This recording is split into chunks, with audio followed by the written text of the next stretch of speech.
அகத்தியர் வந்து திரட்டி கொடுத்ததனால் அது அகத்தியர் தேவார திரட்டு. ஞான சம்பந்தர் வந்து பார்த்தீங்கன்னா கடைசியாக பாடின பதிவு இது.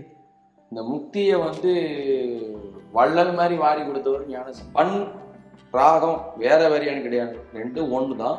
நமச்சிவாயம் அப்படிங்கிற ஒரு வார்த்தையை முன்னிறுத்தி தான் எல்லாமே வந்து நிறைய பேருக்கு துரோர் சந்தை இச்சு சொல்லணுமோ. அண்ணாமலையாரை பார்க்க வர்றவங்க நான் ஏதோ ஒரு பதிகம் சொல்லி கும்பிடணும்னு விரும்பினா எந்த மாதிரி பதிகங்களை நீங்க அவங்களுக்கு முன்னிறுத்தி சொல்லுவீங்க?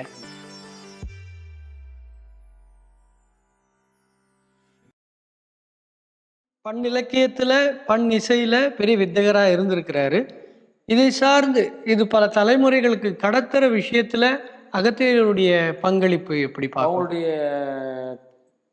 பண்கள், அதாவது அவங்களுடைய பாடல்கள் இருக்கு இல்லையா, அந்த பாடல்கள்லாம் பண்ணில் தான் வச்சுருந்தாங்க. இது பிற்காலகட்டங்களில் ஐம்பெருங்காப்பியங்கள்லையும் பண்கள் அமையப்பட்டிருக்கு. அதில் தான் அந்த 103 பண் குறிப்பிடப்பட்டது சிலப்பதிகாரத்தில். அந்த காலகட்டங்களில் வந்து பார்த்திங்கன்னா ஆடல் பாடல் இதெல்லாம் வந்து வழக்கத்தில் உண்டு. அப்போ ஒரு அகத்தியருடைய நூல் குறிப்புகளை பார்க்கும்போது அகத்தியர் தேவார திரட்டு அப்படின்ற ஒரு குறிப்பு இருக்கு. அது எதை சார்ந்தது? அது பண் சம்பந்தப்பட்ட விஷயம் தானா? பண் சம்பந்தப்பட்ட விஷயம்தான். அதாவது 7 திருமுறைகள் இப்படி தொகுத்துட்டாங்க. இப்போ ராஜராஜனுடைய காலகட்டங்களில் இந்த திருமுறைகளை எடுத்து பண்ணினுடைய அடிப்படை வச்சு ஞான சம்பந்தருடைய பண்களை, அதாவது ஞான சம்பந்தருடைய பதிகங்களை எல்லாம் வந்து 3 திருமுறையாக பிரிச்சுட்டாங்க. அதேமாரி நாவுக்கரசருடைய கிடைக்கப்பட்ட பதிகங்களை எல்லாம் பிரித்து ஒரு 3 பாகமாக பிரித்து அதை ஒரு 3 திருமுறையாக பிரிச்சுட்டாங்க. சுந்தரருடைய பாடல்கள்லாம் எடுத்து ஒரு திருமுறையாக, ஆக மொத்தம் 7 திருமுறையாக. இசைகள் 7 ஓசையில் அடங்கும். இவங்களுடைய திருமுறைகளை 7 திருமுறை, இவங்களுடைய பாடல்களையும் 7 திருமுறையாக வகுத்துட்டாங்க. அதில் வந்து பார்த்தீங்கன்னா இப்போது அந்த பதிகங்களை பார்த்து தான் ஒரு முறை கேட்டதுக்கு அப்புறமே மன்னருக்கு ஈர்ப்பு வந்துருச்சு இல்லையா. இப்போ இது முழுசும் படிக்கணும்னு ஆசை. ஒரு நாளை தவறாத எங்கே முழுசும் படிக்க முடியும். ஒரு நாளைக்கு 1000 பாட்டு 1000 பாட்டுன்னு படிச்சுட்டு வந்தால் தான் எந்த வேலையும் பார்க்க முடியாது. விடாமல் பாடிக்கிட்டே இருந்தால் தான் அந்த முழுசாக கேட்க முடியும். அப்போ இவருக்கு ஒரு மனக்குறை வந்துருக்கு. இது எல்லாத்தையும் என்னால் தினசரி பாட முடியும், இந்த பதிகம் விட்டுறலான்னு மனசும் வரமாட்டேங்குது, இதுக்கு எதாவது ஒரு மாற்று வழி இருக்கா அப்படின்னு கேட்கும்போது, அப்போ வந்து பார்த்தீங்கன்னாக்கா கரூர் தேவர் ஒருத்தர், ஒரு காலகட்டங்களில் வாழ்ந்த ஒரு சித்தர்னு சொல்லலாம் அப்படின்னு சொன்னாங்க.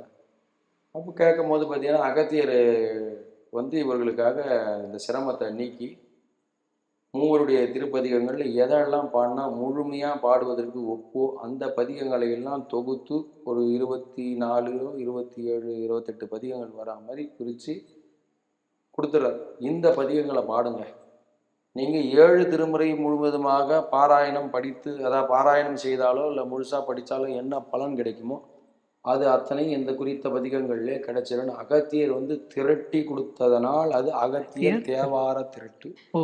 அப்படி இதில் வந்து பார்த்தீங்கன்னா அகத்தியர் வந்து ராமாயண காலகட்டங்கள்லேருந்து வரார். ராமாயணம் முடிஞ்சு மகாபாரதம் முடிஞ்சு அதுக்கப்புறம் கலியுகம் வந்து, கலியுகத்துலேயும் வந்து ரொம்ப காலங்கள் ஒரு 4000 3000 வருஷத்துக்கு அப்புறம் தான் ராஜராஜ சோழன் வரார். இப்போ ராஜராஜ சோழன் வந்ததுக்கு அப்புறம் இப்போ தானே ஒரு 1000 வருஷத்துக்கு முன்னே தானே ராஜராஜ சோழன், கலியுகம் ஆரம்பித்து 5000 வருஷத்துக்கு தாண்டிடுச்சு இல்லை. அப்போ கலியுகம் ஆரம்பித்து 4000 வருஷத்துக்கு முன்னே, அதுக்கு முன்னே 2 யுகத்துக்கு முன்னே ராவணனோட இவங்க 2 பேருக்குள்ள இசை தர்க்கம் நடந்திருக்கு, இசை போர் நடந்திருக்கு. யுகம் கடந்து வந்து கூட ஒரு திருமுறையை தொகுத்து இருக்கிறார். அப்படின்னா ஒரு தமிழ் மொழிக்கு சங்கம் வைத்து தமிழ் மொழியை வளர்த்தாங்கன்னு சொல்றாங்க. அப்போ தமிழ் வைத்து சங்கம் வளர்த்ததுல பிரதானமான புலவர் சங்கத்துல யாருன்னு கேட்டீங்கன்னா அகத்தியர். அவரே வந்து திருமுறைகளை வந்து தொகுத்து கொடுத்துருக்காருன்னா அப்போ நம்ம திருமுறைகள் வந்து ஒரு தனித்தன்மையாக இருக்கும். இப்போ தமிழுக்கு வந்து ஒரு ரத்தின மணி மகுடம் மாதிரி ஒரு உயர்ந்த நூல் திருமுறைகள். இப்போ 103 பண்கள்ல 24 25 பண் தான் நடைமுறையில இருக்கு அப்படிங்கிற மாதிரியும் கணக்கெடுக்கிறதுக்கு வாய்ப்பு இருக்கு. திருமுறைக்குள்ள 25 இருக்கு. 25. இதுல ஒருத்தருக்கும் ஒரு சில பண்களோட ரொம்ப ஈடுபாடு அதிகமாக இருக்கும். அப்படி பார்க்கும்போது உங்களுக்கு எந்த இந்த பண்களோட ரொம்ப ஈடுபாடு நெருக்கமாக நீங்கள் ஃபீல் பண்ணுறீங்க? நமக்கு வந்து பார்த்தீங்கன்னா குறிஞ்சி, மலை சார்ந்தது. அது வந்து பார்த்தீங்கன்னா ஒரு ரிலாக்ஸாக. நம்ம இந்த திருச்செந்தூர் அலைக்கடல் எப்படி ஒரு சாந்த நிலையில் அப்படியே போயிட்டு இருக்குமோ அப்படி ஒரு அமைப்பில் இருக்கும்.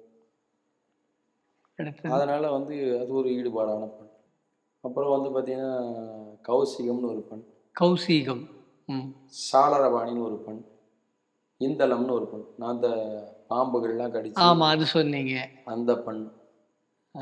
இப்போ வந்து பார்த்தீங்கன்னா ஒரு பாடல் எடுத்தோம்னா ஒரு அப்படியே ஈர்த்துக்கிட்டு போயிடும். அப்ப கௌசீகத்துக்கு ஒரு ஆலாபனம் மட்டும்.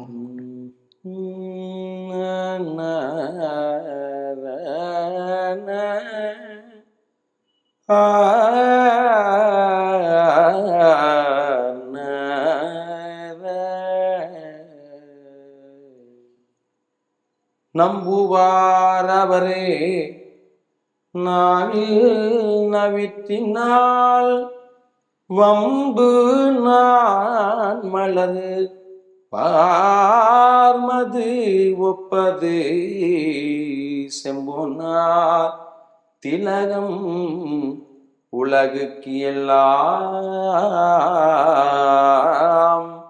நம்பன் நாமும் நமச்சிவாயவே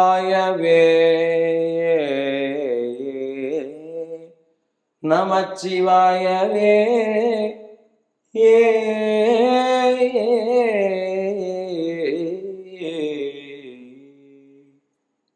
ஞானசம்பந்தர் வந்து பார்த்தீங்கன்னா கடைசியாக பாடின பதிகம் இது.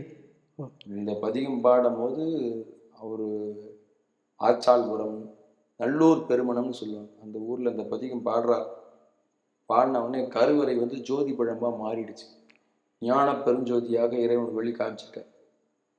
அவரோட வந்து அவர் சொல்றார், பேரின்பம் இறைவனோட இரண்டரை கலந்து போகும் பேரின்பத்தை விரும்புவோர் அனைவருமே இந்த ஜோதி பழம்ல இரண்டரை கலந்துருங்க. அவர் முன்ன போயிட்டாருன்னா அதுக்கப்புறம் நிறைவாயிடும். என்னோட வந்து எனக்கு முன்னவே என்னுடைய பேரின்பத்தில் வந்து எல்லாரும் பங்கெடுத்துங்க அப்படின்னு சொல்ல அவருடைய திருமணத்துக்கு வந்த அனைத்து அன்பர்களுமே அதில் ஐக்கியமானாங்க. கடைசியாக தான் இது. ஸோ அந்த திருமணத்துக்கு வந்தவங்க எல்லாருக்கும் அது ஒரு மாபெரும் தன்னுடைய நெறியில வாய்ப்பு. எல்லாருக்குமே முதல் மரியாதையை கொடுத்துட்டு பின்னாடி வந்தாருங்கிறதால இவரை தூக்கி திருமுறையில முன்னாடி வச்சுட்டாங்க. எல்லாருமே அருளாளர்கள் வந்து முக்தி அடைஞ்சவங்க எல்லாம் வந்து பாத்தீங்கன்னா அவர் இல்லை அவருடைய சீடர்கள்ல ஒருத்தர், இல்லை அவருடைய தோழர்கள்ல ஒருத்தர். ஏன்னா அதுல ஒண்ணு இருக்கு, அதனால அது மட்டும் சொல்றேன். இல்லை அவர் மட்டும். இப்போ நாவுக்கரசர் வந்து பார்த்தீங்கன்னா அவர் மட்டும்தான் முக்தி அடைந்தார். சுந்தரர் வந்து பார்த்தீங்கன்னா அவர் போகும்போது அவருடைய தோழர் சேரமான் பெருமாள், இதுக்கு முன்னாடியே அவருடைய சீடர் ஒருத்தர் போயிட்டார். ஆனால் ஞான சம்பந்தர் போகும்போது பார்த்தீங்கன்னா நாயன்மார்லேயே 2-3 நாயன்மார், ஒரு நாயன்மார் தான் அவருக்கு திருமணம் பண்ணி வைக்க வர்றாரு. அவர் கூடவே 2 நாயன்மார் தான் யாழ்ப்பாணர்லாம் அவர் கூடவே வர்றாங்க. இவர் திருமணத்துக்கு வந்த சிவனடியார்கள் அத்தனை பேரும், அதாவது ஞான சம்பந்தர் ஒரு சில திருவாரூர்ல வந்து ஒரு பதிகம் பாடலன் நான்மறை அப்படின்னு பதிகம், அதாவது பற்பலாயிரம் தொண்டர்களுடன் பாடலன் நான்மறை பாடி வந்தார். பலாயிரம் பேர் அவர் பின்னாடியே வருவான். ஒரு சும்மா தளத்துக்கு போனான்னா பின்னாடியே தரிசனத்துக்கு கூட போகிறதுல அவர் கூட போய் தரிசனம் பார்க்கறதுல ஒரு பெரும் பாக்கியம் அப்படின்ட்டு போயிட்டு, இந்த பெரும் பேர்லாம் நமக்கு கிடைக்காது, அவர் கூட போய் தரிசனம் பார்ப்போம் அப்படின்னு சொல்லிட்டு அவர் பின்னாடி போறோம். கல்யாணம்னா எத்தனை பேர் இந்த கூண்டோட கைலாசம் அப்படிங்கிற ஒரு வார்த்தைக்கு இவர் தான் அத்தாரிட்டி, மூலம். ஏன்னு கேட்டீங்கன்னா இத்தனை இவருடைய திருமணம் சும்மாக்கிறவன் திருமணத்துக்கே அம்மா கூட்டம் வரும். அவருடைய திருமணத்துக்கு எத்தனை கூட்டம் வந்திருக்கும், எவ்வளவு அடியார் வந்திருப்பாங்க. நாவுக்கரசர் போகணும் போயிருந்தாங்க, ஒன்னா போயிட்டு இருப்பாங்க, முக்தி அடைஞ்சிருப்பாங்க. அவருக்கு இன்னும் வேலைகள்லாம் வந்து நிலுவையில் இருக்குங்கிறதுனால அவர் போய் திருமணத்துல கலந்துகள். இல்லைன்னா நமக்கு நானும் பதிகங்கள் வந்து குறைஞ்சிட்டு இருக்கும், இன்னும் குறைஞ்சிருக்கும், ஏற்கனவே சிதைஞ்சிருச்சு. அவருக்கு இன்னும் அற்புதங்கள்லாம் செய்யற வேலை இருக்கிறதுனால இவங்களுடைய திருமணத்துக்கு அவர் வரக்கான இவங்க எல்லாருமே முக்தி அடைஞ்சிட்டாங்க. இவ்வளோ பேர் ஒட்டுமொத்தமா ஒரே நாள்ல முக்தி அடைய வச்சதுனாலதான், அதாவது திருமுறையை வந்து பாத்தீங்கன்னா ஒரு ஞான நூல். அப்ப இந்த ஞானத்தினுடைய உச்சகட்டமான பார்க்கக்கூடியது முக்தி. இந்த முக்தியை வந்து வள்ளல் மாதிரி வாரி கொடுத்தவர் ஞான சம்பந்தர். ஆக இவரே அனைவருக்கும் முன்னுரிமை கொடுத்துட்டு கடைசியில போனதால இவர் இதுக்கப்புறம் கடைசியில் எங்கேயும் நிறுத்தக்கூடாது, முதல்ல எடுத்தா நிறுத்திட்டாங்க. 12 திருமுறையோட முதல் ஆசிரியராக ஞான சம்பந்தர். 12 திருமுறையில வந்து பாத்தீங்கன்னா ஒரு ஆசிரியர் சிவபெருமான், ஓ. இந்த தமிழ் சங்கத்துல வந்து ஒரு புலவர் சிவபெருமான் மாதிரி இந்த தமிழ் அதாவது திருமுறைகள்ல ஒரு ஆசிரியர் வந்து சிவபெருமான். ஆனா அவருக்கும் முன்னால இவர் இருக்கார். என்னதான் சிவபெருமானா இருந்தாலும் வந்து இங்க அவருக்கு கொடுக்க வேண்டியது தானே, எல்லாருக்கும் முக்தி கொடுக்க மாட்டேங்கிறாரு. இவர் வாங்கி கொடுத்துட்டாருல, கொடுக்குறவர் அவரா இருந்தாலும் அதை வாங்கி கொடுக்குறவர் இவரா இருந்தாரு. அழகு அழகு. மகாபாரதத்தில் வரும்போது துரியோதனனுடைய கீழே இருக்கக்கூடிய அரசாங்கம் தான் அரசர் தான் வந்து அங்க தேசத்து அரசர் கர்ணன். அவனுக்கு குணம் இருந்ததுல இவருக்கு குணம் இருந்துச்சு மாதிரி சுவாமிக்கு முக்தி வழின்னு கொடுக்குற குணம் எவ்வளோ இருந்தது, இவருக்கு வந்ததை வந்து எல்லாருக்கும் பகிர்ந்துட்டாரு பார்த்தீங்களா. அதனால இறைவனே இடையில தான் இருக்காரு, ஞான சம்பந்தர் முதல் இருக்காரு. அழகு. இந்த சாளரப்பாண்டின்னு ஒரு பண் சொன்னீங்கல்ல, அதனுடைய ஆலாபனை. இப்போ நிறைய பேர் கேட்குறாங்க பண்ணெல்லாம் அழிஞ்சு போயிடுச்சா ஆ. அப்படின்ட்டு. இன்னைக்கு பண் அடியில பண்கள் வந்து உயிர்ப்போட ஓதுவார்கள் வைத்திருக்கிறார்கள். சைவ ஆலயங்கள்ல இன்னைக்கும் பண் உயிரோட்டமா அப்படியே இருக்கு. இன்னைக்கும் நிறைய இடங்கள்ல வந்து ஓதுவார்கள் கிட்ட போய் சில விதமான பதிகங்களை கேட்டு அவங்களுடைய மனக்குறைகள் தீர்த்துக்கிறதோ அல்லது சில விதமான நாள்பட்ட வியாதி இதெல்லாம் கூட வந்து சில இடங்கள்ல ஓதுவார்கள்ட்ட அந்த பதிகங்கள் பாட அவங்க என்ன மருந்து சாப்பிட்டாலும் ஒரு மேற்நோக்கு ஒரு என்ன சொல்றது ஒரு சக்தியா நம்பிக்கையா வந்து ஓதுவார்கள்கிட்ட வந்து அவங்கக்கிட்ட அந்த பாடல் பாடி திருநீர் வைக்க சொல்லி வழிநிவர்த்தி பெறுறவங்க நிறைய பேர் இருக்காங்க. இப்போ இந்த பண் உயிரோட்டத்தில் இருக்கு. இப்போ ஓதுவார்கள்கிட்ட பண் பேரிலேயே உயிரோட்டத்தில் இருக்கு. இன்னைக்கும் வெளியில வந்து பாத்தீங்கன்னா ராகங்கள் அப்படின்னு சொல்றாங்க இல்லையா. இன்னைக்கு பண்ணுன்னு குறிக்கப்பட்டது பண்ணினுடைய கலைச்சொல்லி எடுத்து ராகமா பயன்படுத்தப்பட்டது இந்த சாளரபாணி பண். இன்னைக்கும் வந்து இசைத்துறை வழக்கங்கள்ல இந்த திரைத்துறை வழக்கங்கள்ல இருக்கு, இன்னும் இருக்கு. நான் சொன்ன அந்த சாளரபாணி பண்ணில் தான் வந்து பாத்தீங்கன்னா இந்த சிறுவாணி தண்ணியை போல் சிலு சிலுன்னு சிரிப்பு இருக்கும் அந்த பாடல். அது இந்த 18 வயசு இளவட்ட மனசு பாடல் இருக்கு. அது இந்த செங்குருவி காரமட செங்குருவி இது எல்லாமே வந்து பாத்தீங்கன்னா இந்த சாளரபாணியுடைய அந்த பண் தான். பண்கட்டு பண்கள் வந்து அழிந்து போகல, பண்களுடைய பெயர்கள் மறு பெயர்களா இன்னைக்கு நம்ம பயன்படுத்தும். ஆலாபன் ஒரு வாட்டி காமி.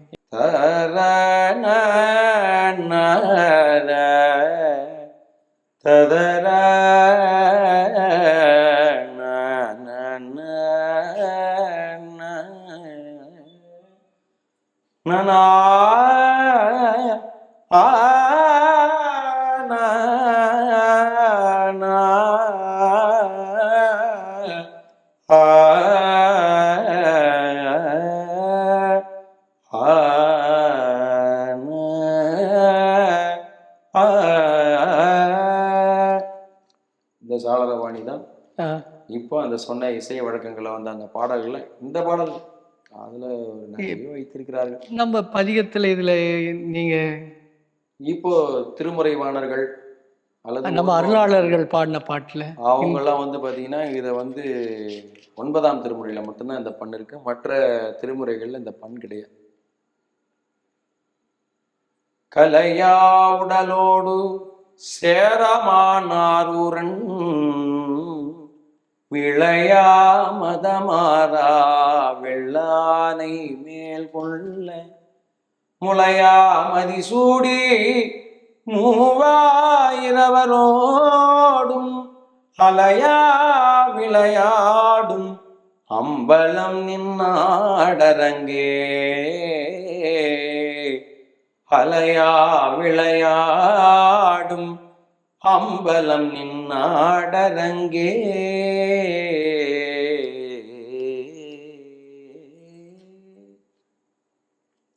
திருமுறைகள்ல வந்து 9ஆம் திருமுறை திருவிசைப்பா திருப்பல்லாண்டு இந்த பண்ணில் கொஞ்சம் வழக்கத்தில் வச்சிருக்கீங்க. அதாவது எல்லா 9ஆம் திருமுறையில் எல்லா பதிகமும் இந்த பண்ணில் பாடப்பெற்றது அல்ல.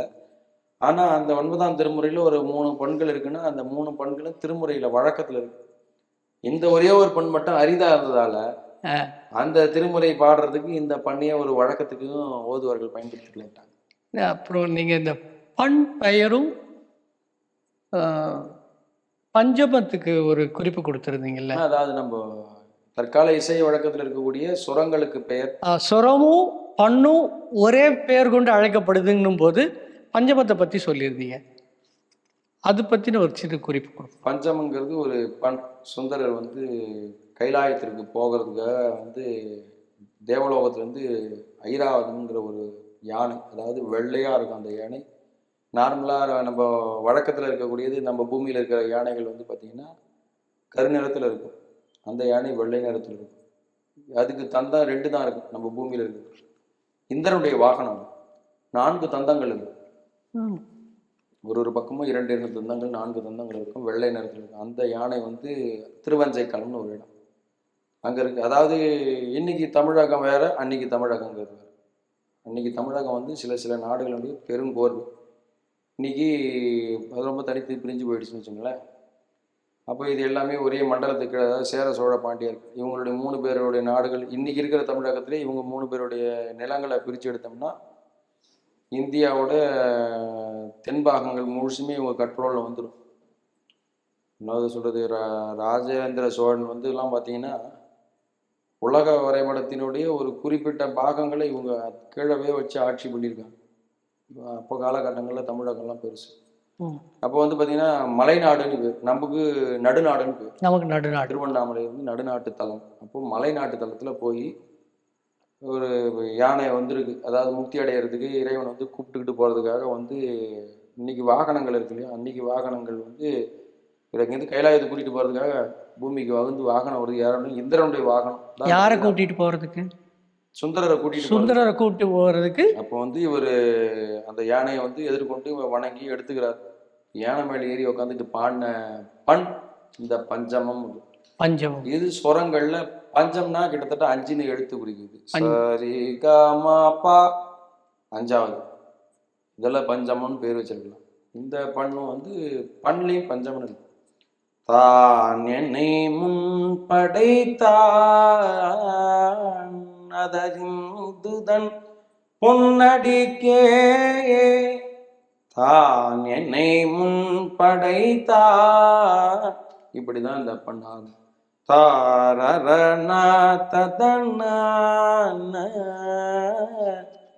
ஸ்வரங்கள் பேர் கொண்டு. அதே மாதிரி மந்திரமாவது நீரு வானவர் மேலது நீரு. இது வந்து ஒரு பதிவு. இது வந்து ஞான சம்பந்தர். இதுவும் வந்து ஒரு பண் பெயர், அதாவது சுரங்கள் பெயர் கொண்ட பண். காந்தாரம். காந்தார பண் கொண்ட காந்தார சுரமாவும் பேர்ல அழைக்கலாம், பண்ணுக்கும் காந்தாரம் பேருன்னா. ஒரு புது வடிவமைப்பு எடுக்கும் போது பழைய பொருட்கள்ல இருந்து தான் எடுத்து அடையாளப்படுறாங்க. அப்போ வந்து பாத்தீங்கன்னா சுரங்கிற பேரு பழமஞ்சள்னு ஒரு சுரத்துல பண்ணில் இருக்கு.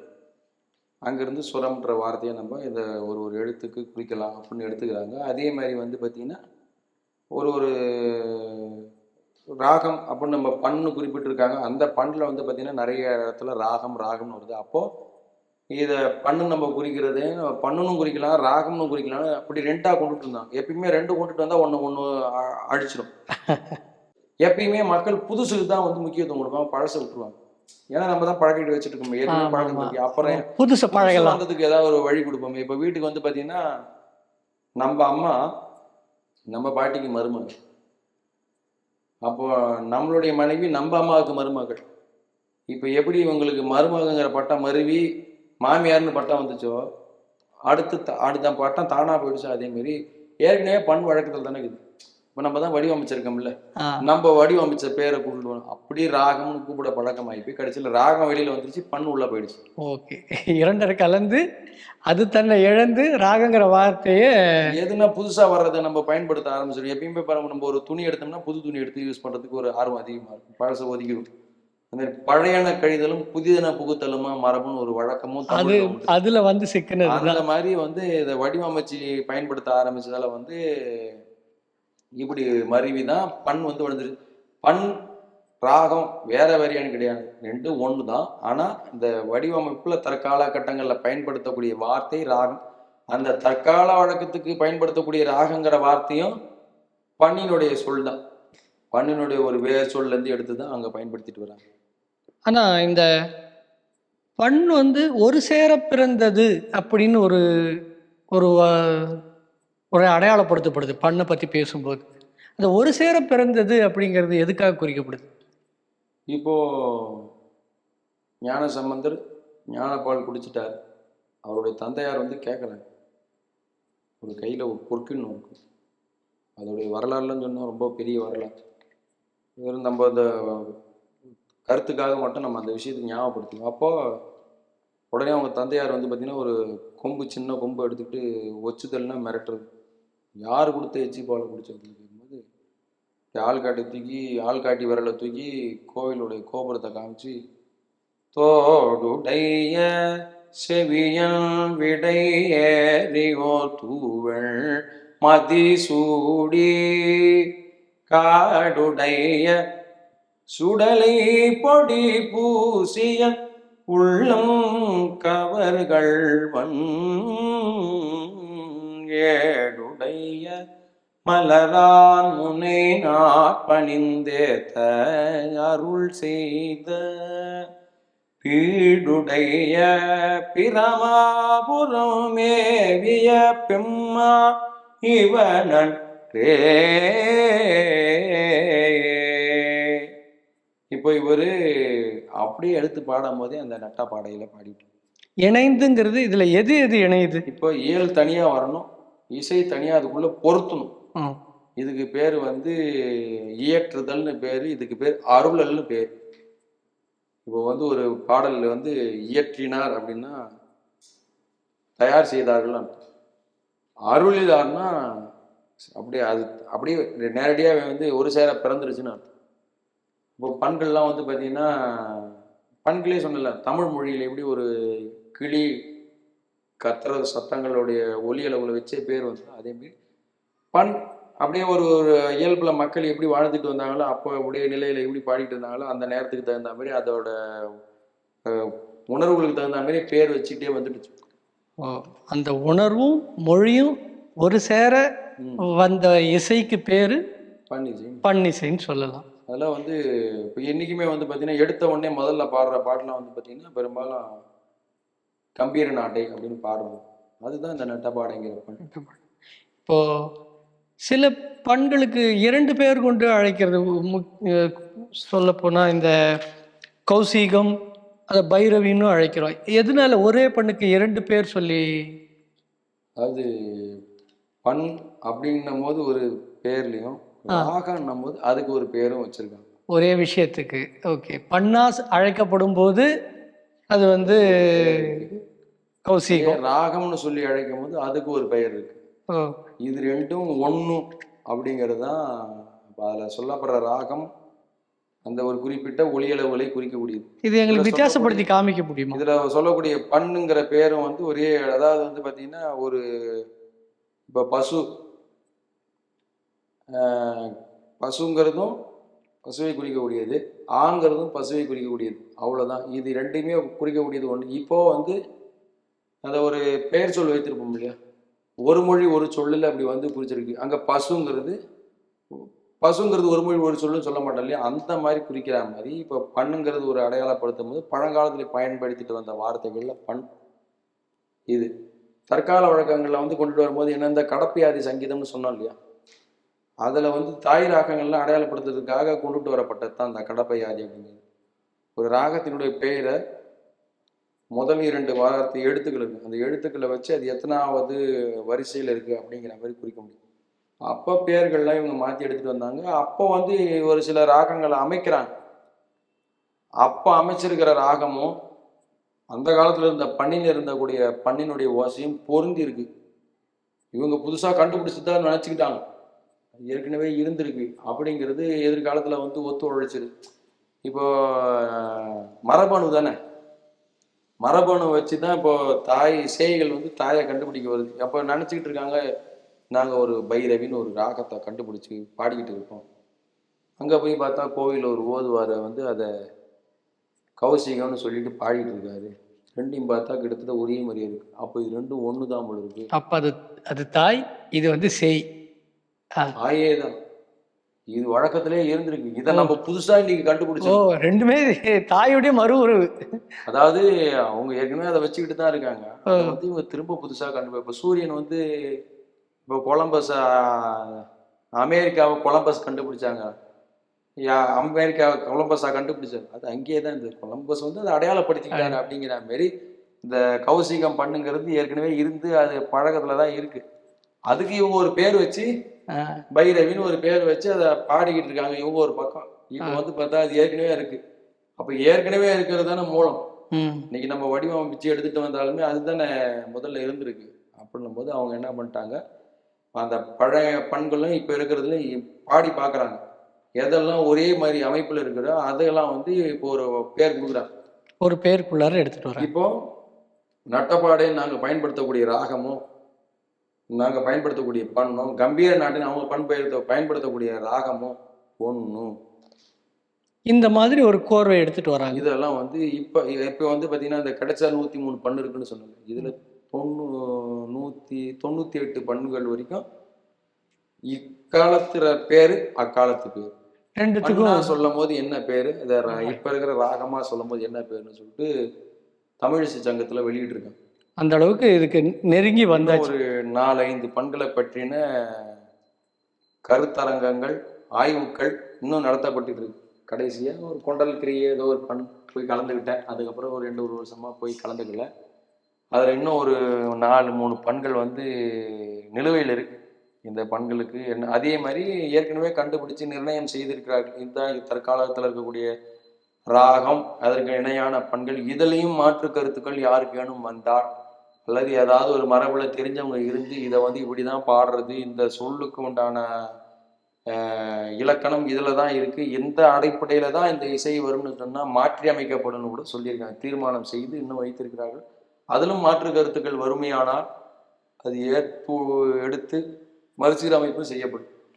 இப்போ இந்த திருவண்ணாமலை ஸ்தலத்திலிருந்து நம்ம இந்த இன்டர்வியூ எடுத்துட்டு இருக்கிறதுனால அண்ணாமலையாரை பார்க்க வர்றவங்க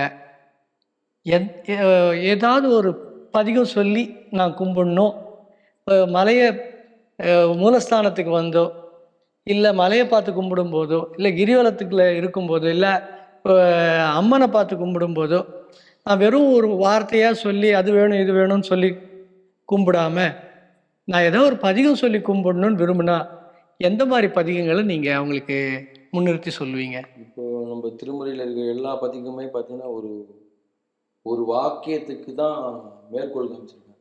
எல்லா பதிகமும் என்னன்னு கேட்டிங்கன்னா ஒரு பதிகங்களில் சொல்லப்படுற கருத்து, அந்த கருத்தினோட மூல கருத்து, அந்த கருத்தினோட மூல கருத்துன்னு எடுத்துகிட்டு வந்தோம்னா நமச்சிவாய அப்படிங்கிற ஒரு வார்த்தையை முன்னிறுத்தி தான் எல்லாமே வந்திருக்கு. இத்தனை ஆயிரம் கிடைச்சிருக்கிற அத்தனை பாடலுமே வந்து பார்த்தீங்கன்னா அதை முன்னிறுத்தி தான் வருது. இந்த பதிகங்கள்லாம் எதனால பாடியிருக்கான்னு கேட்டிங்கன்னா வந்திருக்கக்கூடிய மக்கள் எல்லாம் வந்து ஒரு கேள்விகள் வைப்பாங்க. நாங்கள் வந்து இப்போ நீங்கள் கேட்டீங்களே, வந்தவங்க என்ன செய்யலாம், நினைத்து தொழுவார் பாவம் தீர்க்கும் நிமலர் உரை கோயில் கனைத்த மேதி காணாது. அப்போ இறைவனை வந்து நினைத்து தொழணும். நினைந்துருகும் அடியாரை நைய வைத்தார் நாவுக்கரசர். அவர் வந்து சொல்றார், நமச்சிவாயவே ஞானமும் கல்வியும், நமச்சிவாயவே நானறிவிச்சையும், நமச்சிவாயவே நவின்றி ஏத்துமே, நமச்சிவாயவே நன்னெறி காட்டும். ஆக நம்ம ஒரு ஆலயத்துக்கு போறோம்னா ஒரு குறிப்பிட்ட விஷயத்துக்காக தான் நம்ம ஆலயத்துக்கே போகணும். இந்த ஆத்மா இறைவனை வந்து அணுகணும். 2 பேருக்கும் நேரடி தொடர்பு வேணும். நம்ம ஒரு ஆலயத்துக்கு நேராக போன உடனே கருவறையில் இருக்கிற சுவாமியை பார்க்குறோம், நம்ம இறைவனோட 2ஆக கலக்கிறதுக்கு பார்க்கணும். இப்போ ஒன்றும் இல்லை, பதிகங்கள்லாம் வந்து உபதேசம், அதனுடைய செயல்பாடுகள்லாம் வந்து நம்ம எதை சொல்ல வேண்டியன்னு சொல்லுதுன்னு பார்த்தீங்கன்னா நமச்சிவாய மந்திரத்தை நான் நற்றவாவனை நான் மறக்கினும் சொல்லு நான் நமச்சிவாயன்னு சுந்தரா சொல்லியிருக்கேன். காதலாகி கசிந்து கண்ணீர் மல்கி ஓதுவார் தம்மை நன்னெறி குவிப்பது வேதம் 4 மெய்ப்பொருளாவது நாதன் நாமம் நமச்சிவாய். இப்போ ஒரு ஆலயத்துக்கு செல்லக்கூடியவர்கள் படிக்க தெரிஞ்சவங்க இருந்தால் நீங்கள் கேட்குற மாதிரி ஏதாவது பார்த்து படிச்சுருவாங்க. படிக்க தெரியாதவங்க இருந்தால் என்ன பண்ணுவாங்க? வழின்னா எல்லாரும் பயன்படுத்தக்கூடியது தான் வழி. இப்போ திறமைனா முடிஞ்சவங்க போகிறது தான் திறமை. அப்போ இறைவன் வந்து வெறும் முடிந்தவர்கள் எல்லாத்தையும் திறமையுடையவர்களுக்கு மட்டும்தான் இறைவனா? கிடையாது, பக்தியுடையவர்களுக்கு தானே இறைவன். அப்போ பக்தியுடையவர்களுக்கு எளிமையானது என்ன? வழிபாட்டில் எளிமையான வழிபாடு இறைவனுடைய திருநாமத்தை சொல்வது தான். அப்போ நம்ம ஆலயத்திற்கு போகும்போது குறைஞ்சபட்சம் 100 முறையாவது சொல்லலாம், அதிகபட்சம் நம்மளுடைய மனம் விரும்பும் அளவுக்கு சொல்லலாம். ஒரு ஆலயத்திற்கு சென்றோம்னா சாமியை பார்த்து வேண்டலாம் வேண்டாம், வேண்டத்தக்கது அறிவாயினி வேண்ட முழுதும் தருவாயினின்னு சொல்லி போன உடனே உன் நாமம் என்னாவில் மறந்தறியேன். நம்ம நாவுக்கரசர் கூட வந்து பார்த்தீங்கன்னா முதல் பதிகங்கள் எடுக்கும்போதே வந்து பார்த்தீங்கன்னா உன்னுடைய நாமம் என் நாவில் நான் மறக்க மாட்டேன். அப்போ நாமத்தை தான் சொல்லணும். ஓம் ஆலயத்தில் உட்காந்து ஓம் நமச்சிவாய். நிறைய பேருக்கு இதுல ஒரு சந்தேகம், இச்சு சொல்லணுமா சொல்லக்கூடாது. ஒரு மொழி ஒரு வாக்கியத்துக்குள்ள ஒரு சொல்ல சொன்னா, ஒரு உற்றெழுத்து சொன்னா ஒரு அர்த்தம், சொல்லலைன்னா ஒரு அர்த்தம் வந்தா மட்டும்தான் அதை பயன்படுத்துறதுல சர்ச்சை.